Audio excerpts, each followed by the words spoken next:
Hey, I'm Jake Blanchard and welcome to Out Jakes. And today, I'm in the heart of downtown Boise, Idaho at Bardenay Resturant and Distillery. I'm gonna talk to Kevin Settles, he's the founder.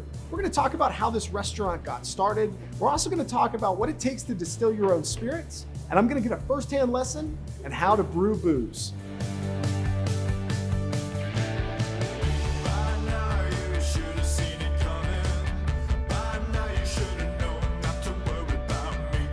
Bardenay is known for being one of the go-to places in Idaho for great food, a relaxed atmosphere, and signature cocktails.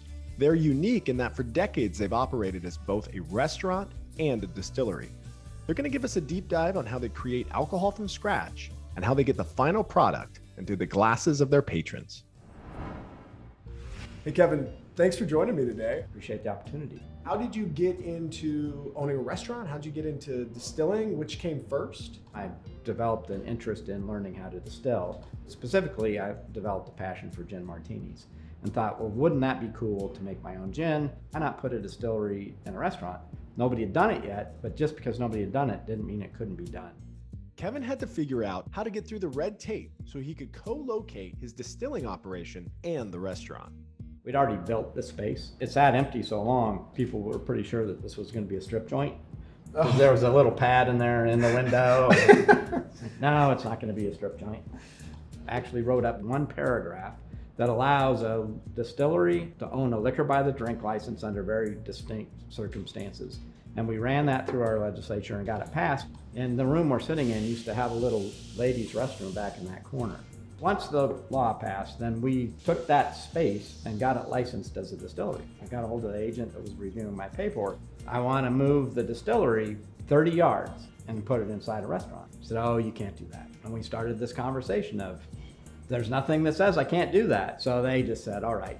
Essentially, that little distillery in there is the precedent-setting case for what has become a rather large industry. There's over 2,300 distilleries right now. There's 2,300 liquor distilleries in the US right now? Yep. Holy smokes. Seems like a lot of work to make your own gin martini in-house, but with the legislation passed, the doors open for so many others to walk through. Joint restaurant distilleries are now common in most states. In chatting with Kevin, I quickly realized that I had no idea how spirits were actually distilled, and for that matter, how a still actually works. I was left wondering what part of this steampunk-looking contraption actually makes the alcohol. We decided to head out to Bardenay's second location in Eagle, Idaho to dive into the details and learn more. There's a lot going on here, so I'll leave it up to Kevin to explain. We can talk a bit about the gin process. We put 1,000 pounds of sugar in a 500-gallon tank, add champagne yeast to it, and about 10 days later, that champagne will have converted that sugar into alcohol. Alcohol vaporizes at about 167 degrees. Water vaporizes at 212. We take the pot and we boil it to 212. Everything will turn to vapor and start up the column. If we can get the top of the column at 167 degrees, then the only thing that's still going to be vapor at that point is alcohol. And all the water will drop back down. We'll run it through up to 5 times to get it up to about 194 proof. So then it's over 95% alcohol. It's a leaky faucet. That's all it is. It produces magic, but it's a leaky faucet. Whenever you fire up that still, you're going to get products that don't taste good that will liquefy and come off the still first. Your palate that decides when the off-tasting flavors are gone, you've got what you want to keep. And then eventually you won't have enough alcohol left to get that flavor you want, and you have to be there ready to taste it and make the decision that it's time to stop. If you want to stick your finger in there, smell this is a little bit stinky, not so tasty. That's the heads from this run. Now she's running the heart. It's the part that we want to keep. I don't know exactly what the proof is. We're not polluting anything by sticking our hands in there. You can go ahead and smell. It's a little cleaner, a little lighter. You lick your finger, it tastes a little better. Yeah. So we've made the neutral spirit, and now it's time to develop a recipe. And as always, we have to get it approved by the US government. You have to get your space licensed. You have to tell them what you're going to do. Then every time you want to make a new product, you have to send them a recipe, get the recipe approved. Most gins at the time had 5 or 6 ingredients. Ours has 12, right? So I submitted the formula and they came back and said, we don't think it can be gin because you got too much stuff in it. send us a bottle. They opened it up, smelled it, went, yep, that's gin, and approved the formula. It turns out gin flavor can be very complex, and the process of getting the right mixture of flavors is an art. Gin flavor is often so advanced that it takes a committee to maintain the correct flavor profile. We maintain an ongoing standard that we think tastes just like the original recipe. And you get 2 glasses, one with the standard and one with the new, and you taste the 2 side by side and try and figure out if they're identical or if there is an adjustment that we need to make. I was presented with the opportunity to participate and learn how to use my taste buds in ensuring quality. That said, Kevin had a fun surprise for me with one of the most unique spirits Bardenay creates. It's time for this amateur to check it out. Partway through the fermentation process, you throw in high proof spirit and it stops the fermentation. Well, there's still a lot of the natural sugar in it. It makes for a really rich, full flavored banana liqueur. And with that, I turned over to Ashley. All right, Ashley, what are we doing today?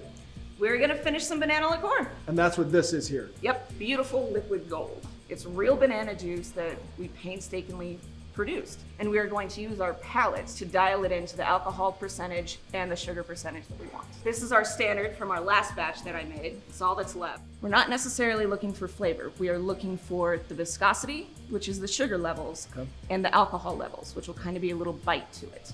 So as you try it, try the standard first, just a little bit on your tongue and kind of roll it around.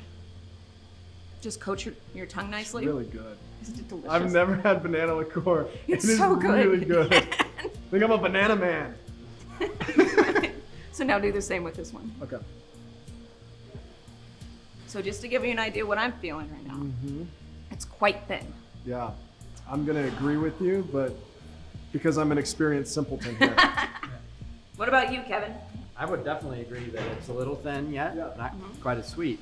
It takes quite a bit of experience to dial in just the right sugar to booze ratio to get the new batch to line up right to the standard. The only thing that I really know here is that banana liqueur is delicious. Appreciate you opening up my eyes to what this banana liqueur smithing process is really all about. Hey, I like to share in the fun.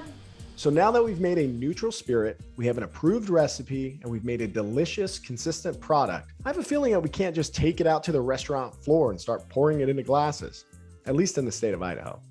The law that we passed in the state of Idaho still requires the distillery to sell everything it makes to the state. And the state still requires all licensees, of holders of liquor by the drink license, buy all their product from the state. And the federal government, they require all spirits to be in a bottle, in a case, labeled, coated, the whole 9 yards. We will then take that and we will sell it to the state. The product that we're going to sell by the drink in our restaurant, they mark it up 87%. We will immediately buy it right back from them. It's kind of convoluted, but it works well and they treat us very well. The reason I started doing this web series was to get closer to businesses, unique subcultures, and creative people who are out there doing what they love and impacting the lives of others. Not only did this adventure check all of those boxes, but I developed a profound appreciation for what's in the 750 milliliter bottle. There's a limitless realm of possibilities to create new and interesting flavors in both the bottle and in the glass. And I couldn't help connect with the deep sense of pride that you can feel being around Kevin and his team and the production of their award-winning creations at Bardenay. So whether you're out there celebrating milestones in life, gathering for an event, watching a ball game, or out on a night with those closest to you, I hope you enter the moment with a newfound respect and curiosity for the world of craft spirits.